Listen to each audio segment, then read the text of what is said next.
জামাই ষষ্ঠী মানেই শ্বশুর বাড়ি, আর তারপর পাত পেরে বসে রকমারি খাওয়ার দৃশ্য।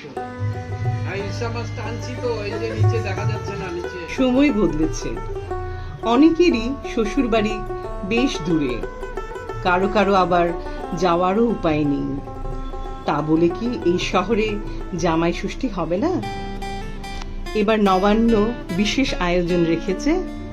জামাই ষষ্ঠী স্পেশাল হচ্ছে চিতলের পেটি, ভেটকি পাতুরি, সর্ষে ইলিশ, ইলিশ মাছ ভাজা, ইলিশ মাছ তেলের সাথে, ডাব চিংড়ি রয়েছে, ডাব ইলিশ রয়েছে।